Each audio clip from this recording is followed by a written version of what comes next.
to 5. Okay, we have a rotating magnetic field from the poles. Let's see, we have the 3 poles, 3 phase poles. So each pole will produce, let's say, south and north. So you have the traveling magnetic field from north to south. Then what happens that the field is rotating and it's rotate to this side.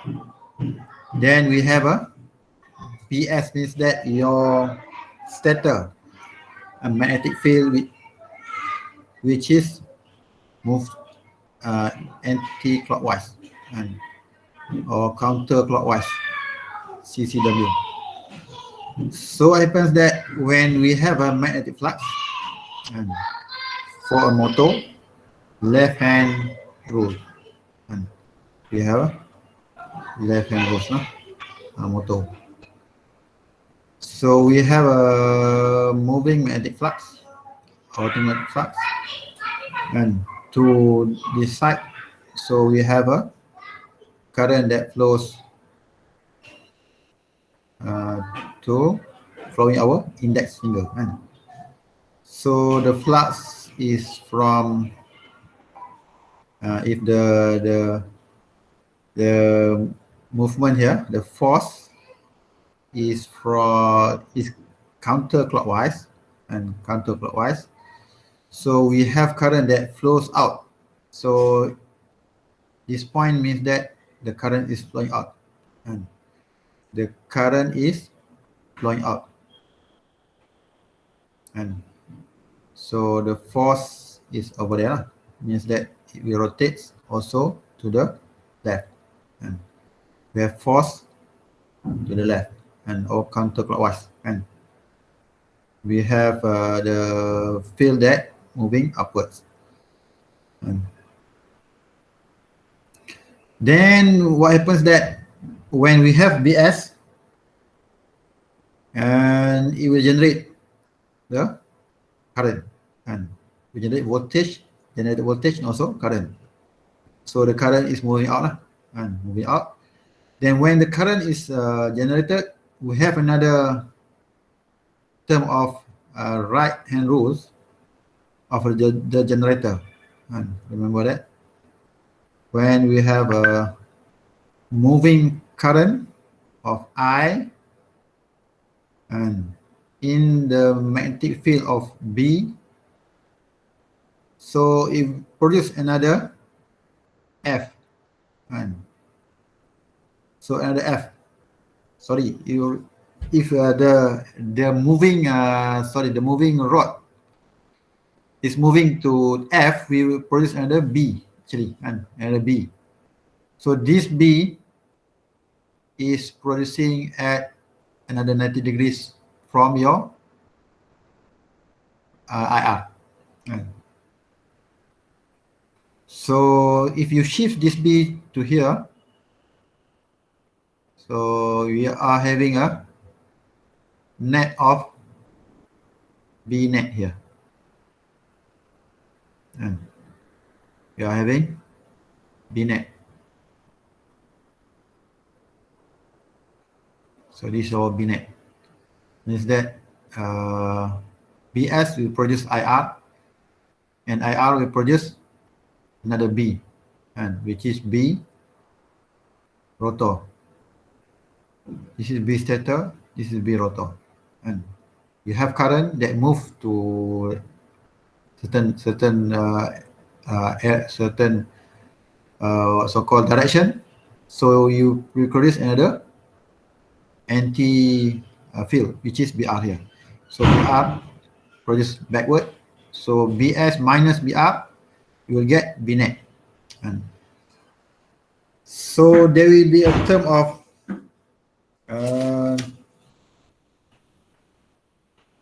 delta.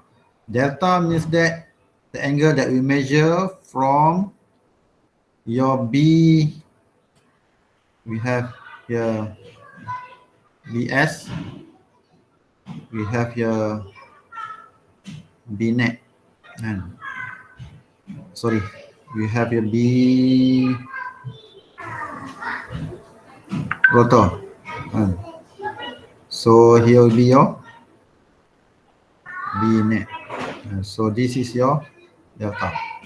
And meanwhile, your theta, to measure the in terms of your power factor, and power factor of your system or your motor is the angle of your B net to the IR. So this is your theta. So let's say you are applying at the lowest load. Applying at lowest load. So actually the angle will be much more right here. And so this is your VS, and this is your BR, and this would be your B net. So this is light load. Let's say if you operate at very high load, so the angle will be bigger, like this. And so this is for heavy load. Meanwhile, this one for light load. So you shall differentiate, or you can differentiate between in terms of the angle when you put a heavy load.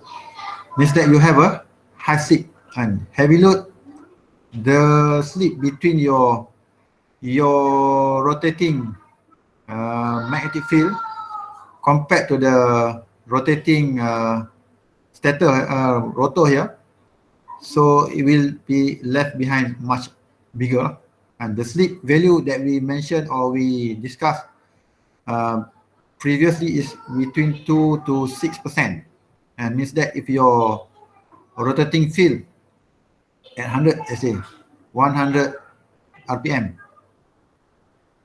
so you might have your rotating rotor at 95 RPM like that.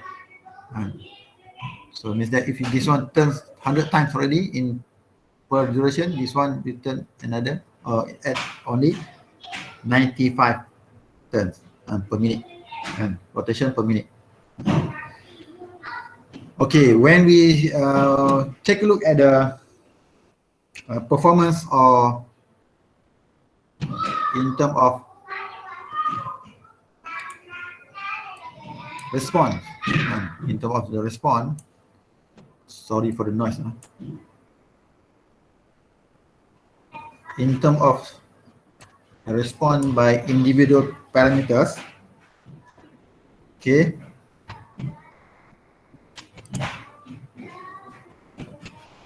Let's say we plot the BR. So the BR versus speed. So this is your synchronous speed, and this is your speed. So this is your BR, which is proportional to your I, how much the I that you draw by your load. So you have some sort of same BR.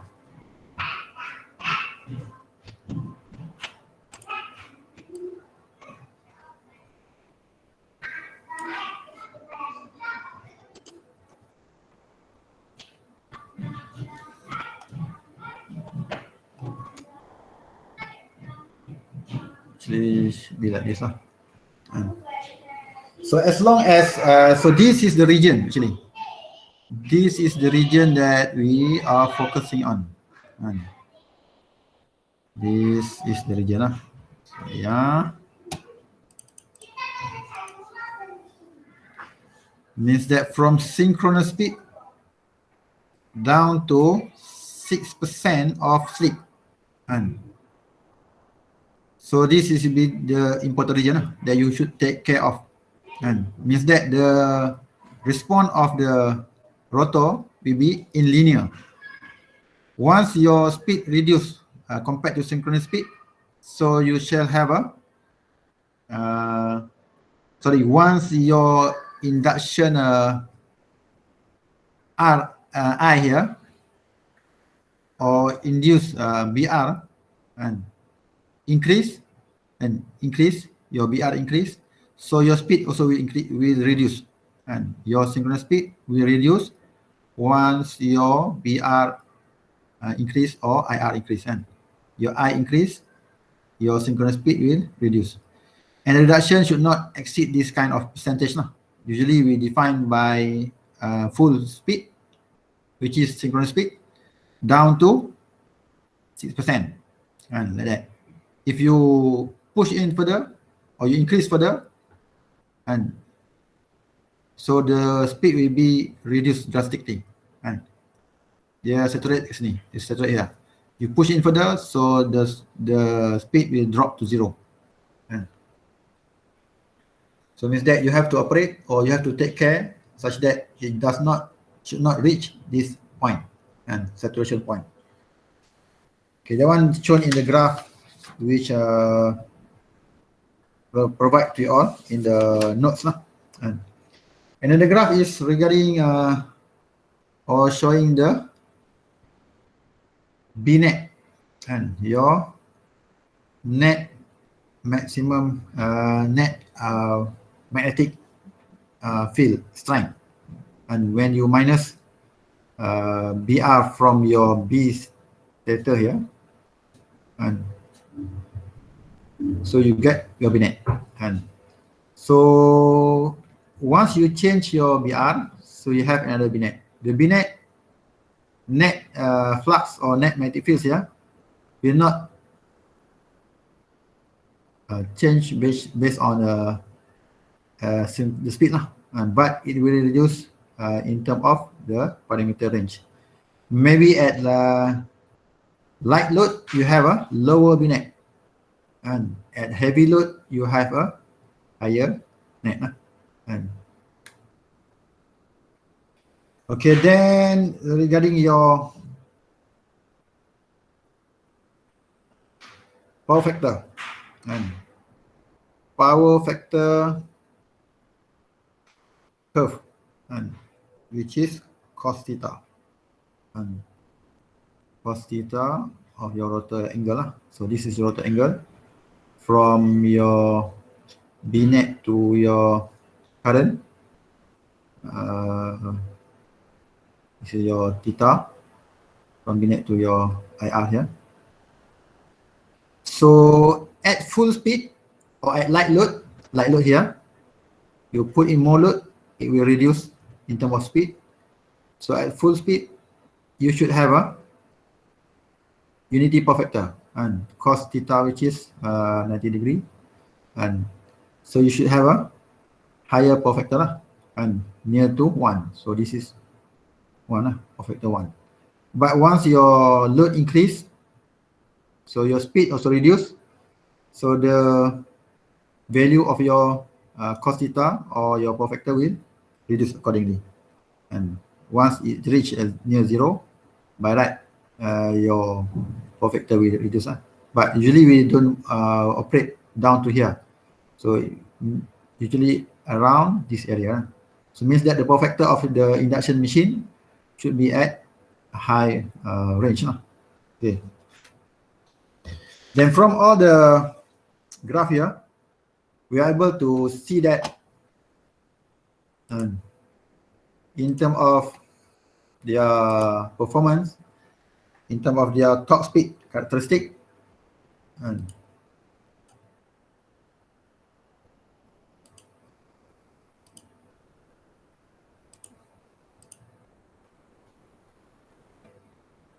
can be plotted like this, and you are able to plot the characteristic like this.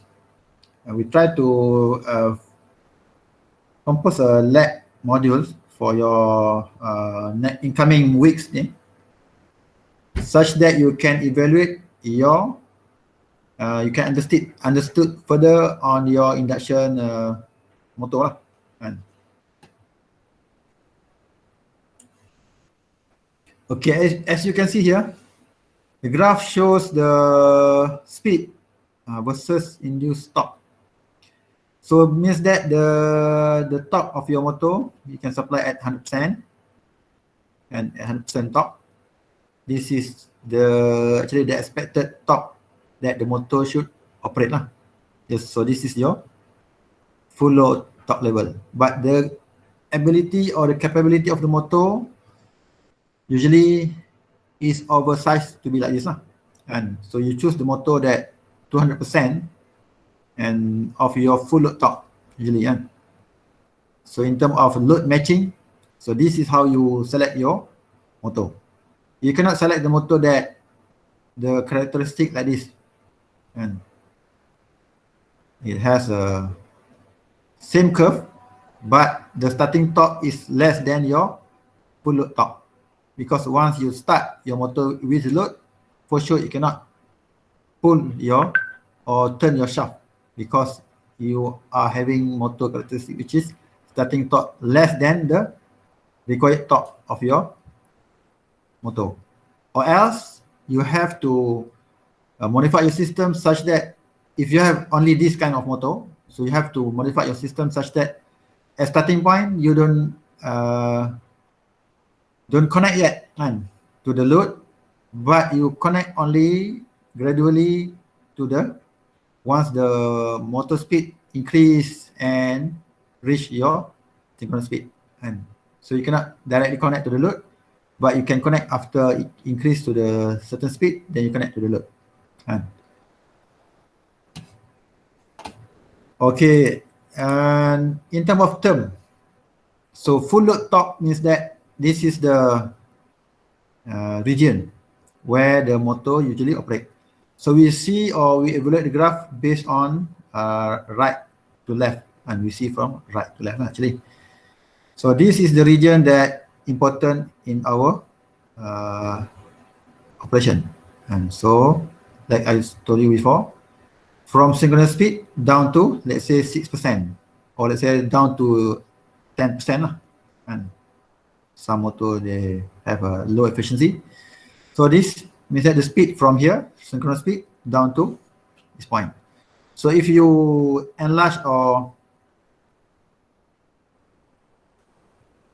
exaggerate the curve, it should be in terms of linear response. Means that from n synchronous down to 6% here, so the response should be in linear. And you put more load, the speed will reduce. You put more load, the speed will reduce. But it reduce in terms of linear. So not so much in terms of reduction. But it can support extended up to 400%. Means that 4 times your full load torque. And let's say if you have some sort of line problem, you have extra load which is not detached from your shaft, so still your motor can pull or can turn the shaft up to 400% of the load or the maximum torque. And after this, what happened? The motor will stop, and it will stall, it will vibrate and will stop, and you cannot push anymore. So what happens here is that the speed will reduce drastically, and it will reduce drastically to 0, from full speed to stalling speed down to 0. And so this is starting torque. And some motor we have starting torque which is higher than pull up torque. We have this kind of curve. So here we call pull up torque. So it means that this is the minimum torque of your motor. And the minimum torque means that if you have a full load rating, so you can match it over here. And so this is full load, means that if you have a load like this, the motor will have a higher starting torque, and it can still pull or turn your shaft if your torque at this level, and at the pull up torque. Okay, what else? Pull out. Okay, if you plot in terms of how much current that you draw, and it will draw during your operation. So actually the current will be like this. And so the current will be like this. It will be very high during starting of your motor, and the torque is low, but the current is very high. Same goes to your the range might be 5 to 6 times your full load current. And like we simulate inside our PSIM, the starting current is very high. And once it reach the range of your speed here, which is 6% up to synchronous speed, then only your current will go down to rated value. So this is your rated value. And so that's why we have to take care of this induction motor because the starting torque is very high. And that's why now for most of the motor that we have, such as the motor for air conditioner, most of it already turn or change into inverter and inverter type. And means that we can control in terms of their starting current. And we can control. Means that the starting current might be just in terms of a few percent, then standard and up to the full load. And so that's why when you analyze your system which use an inverter in terms of saving, and in terms of saving, current saving, energy saving is much can be seen because what we save a lot in terms of starting current here, because nowadays in the practice the motor is directly connected to the source, which is or always we call DOL direct online. Every day you start, not every day, every time you start, like in the compressor of your fridge, you start and stop, start and stop. Every time you start, so you will have a high starting current like this. And so when the whole day of processing, you start and stop, start and stop, man, start and stop. So you can imagine how many wastage of energy and involved during the starting of the motor one. So if you have a higher motor, so higher wastage will involve. So when we use inverter, so we could smooth out this starting current, and so we save a lot in terms of average energy usage. No? Okay, next. Any question so far?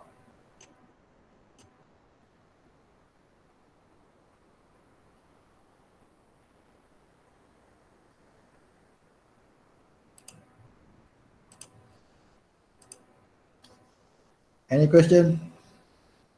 Stock speed characteristic. So we should analyze the went through the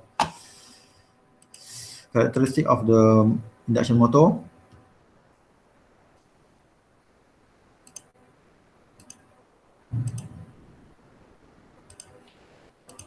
So if you take a look at the next slide, and this is the extended graph of the motor plus the generator.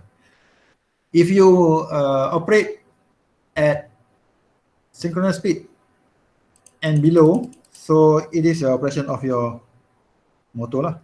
But from your synchronous speed upward, means that you have a turning rotor, then you put the force to the shaft and exceeding the synchronous speed and up to 2 times of the synchronous speed, so it will behave like a generator. So it come into generator region.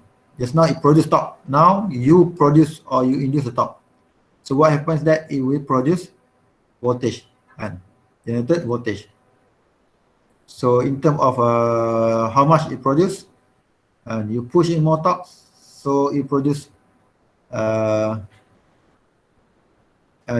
voltage to the system lah, and up to this region, so it drop. And so usually we don't use or apply induction motor or induction machine as generator, and because of the criticalness or the hardness of the controller. Okay, then if the motor is turning backward, so it become a generator lah. And then for the next slide, stated over here, how we want to stop the motor. And so this is one of the way of how to stop the motor. So we know that the motor of induction machine is rotate based on the rotating field and around the rotor lah. So if we change the rotating field backward, so for sure it will drag and stop the rotating rotor drastically. So this is how we do it. So just now we operate at A, B, C, A, B, C, A, B, C, or red, white, yellow, blue, red, yellow, blue. So we just change one of the leads and interchange one of the leads. What happens that the rotation will itself be changed. Just now, let's say we rotate anti-clockwise or counterclockwise. Once we change the any two phase, it will be clockwise rotating. So you drag actually your rotor to another direction. So this is so-called plugging lah. But it will induce or it will produce very high losses to the motor. So not very advisable lah to perform to the motor lah. Then we shall go to the starting of your three-phase induction motor. In terms of their concern, what you should focus on or what you should observe on the procedure or on the steps to choose your motor in terms of starting current characteristic. So you can connect directly to the power line this motor, and this is what already been applied in the factory, because we have so many induction motor in the industry which being used in the line as the conveyor and so many motors. So to cut the cost, they just use direct online starting. But for high rating motor, we will have some sort like high starting current issue or low starting torque. And if it connected to the load, like I told you before, if the motor is too small, your rate is too small compared to your load characteristic, so the low starting torque will induce or will produce issues to your production. So this is how you want to, or you can calculate in terms of your induction motor starting current. And I load is equal to S start divided by set 3V. And set 3V means that if you are having a three-phase motor right now, so this is your starting current. So this is your V terminal. Starting current S start is equal to the nameplate that shown inside your or at the body of your motor times your NEMA code letter. So usually you can see your motor nameplate like this.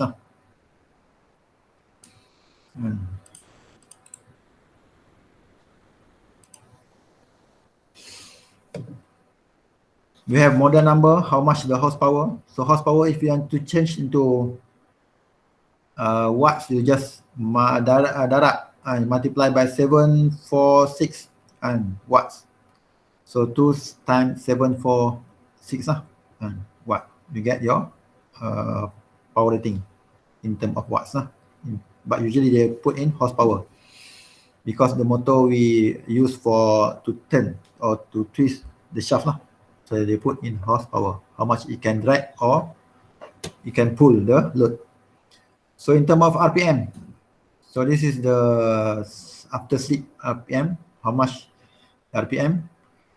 SF, I'm not sure. So the volts, you can connect single phase like this or three phase, maximum 460. So this one applied on the US side which the frequency is 60 hertz. 60 hertz. and the line frequency over there is 60 Hertz. 3-phase. This is the ampere. When you use the low voltage, when you use high voltage. So ambient temperature, how much? Actually, the ambient temperature, the surrounding temperature, it can withstand up to. Continuous duty cycle, you can means that you can operate continuously. So this is the code, and the percentage of efficiency. So this code J, what code J means that this motor will indicate or will absorb in terms of starting current based on this value. Minimum, maximum. Usually we take maximum as our comparison range or our consideration range lah. And so we can squeeze that on, but this is from the value here we take the maximum. So let's say 8, and so 8 means that